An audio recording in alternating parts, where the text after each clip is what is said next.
जय मसी तपाईहरु सम्पूर्णमा र म पवल राई तपाईको समक्षमा केही सानो इन्फर्मेट भिडियो लिएर आएको छु र म तपाईलाई भिडियो देखाउने छु है। अनि मेरो श्रीमतीलाई चाहिँ खोकी लागेको छ अनि त्यही भएर चाहिँ मैले यो इन्ग्रेडियन्टहरु रेडी गरेको छु दबाई बनाउन लागि। यो चाहिँ मेरो सानो मिनी सिलौटो हो, खोक्दैछ सुन्नुहुँदैछ है। अनि यो चाहिँ मिनी सिलौटो हो मेरो। अनि मैले अन्त इन्ग्रेडियन्ट खोकीको दबाई कसरी बनाउँछु भन्ने कुरो। अनि यो चाहिँ तपाईको ब्ल्याक पेपर लङ हो। अनि यो चाहिँ तपाईको मुलिटी हो है, यो मुलिटी हो। अनि यो चाहिँ मैले खेतबाट लिएको थिएँ। अनि यो चाहिँ मेरो अदुवा भइहाल्यो। अनि यहाँ चाहिँ काँचो हल्दी मैले भिजाएर राखेको छु। यो चाहिँ मैले ड्राई गरेर राखेको थिएँ। अनि यो चाहिँ भयो तपाईको हनी मह, गाउँको मह है।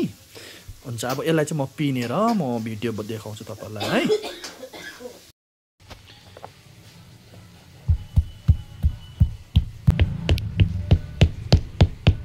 सबै तपाईले देख्नुभयो, यहाँ सबै कुटेर रेडी गरेको छु।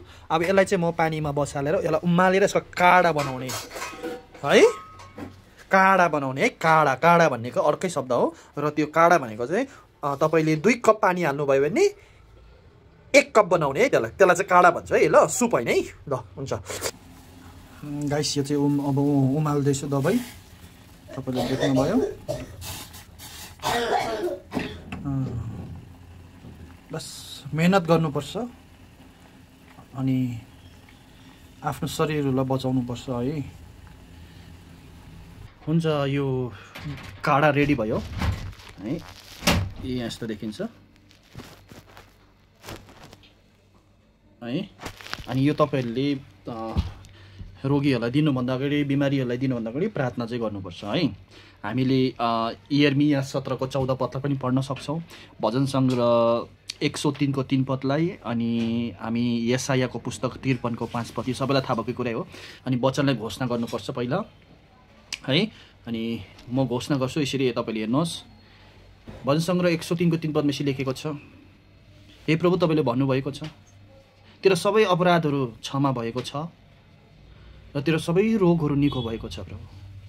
हौ त्यसरी नि तपाईले यशाया 53 को 5 पदलाई पनि तपाईले घोषणा गर्न सक्नुहुन्छ। त्यहाँ यसरी लेखेको छ, प्रभु तपाईको कोर्राको चोटले प्रभु निको भइसकेको छ है। त्यसको बादमा मैले तपाईलाई अघि भने यिर्मिया 17 को 14 मा, हे परमेश्वर मलाई निको पार्नुहोस्, म निको हुन चाहन्छु। हे परमेश्वर मलाई बचाउनुहोस्, म बाँच्न चाहन्छु र म तपाईको प्रशंसा गर्नेछु र म तपाईलाई आराधना गर्नेछु भनेर हामीले हेर्न सक्छ यिर्मियाको पुस्तकमा पनि।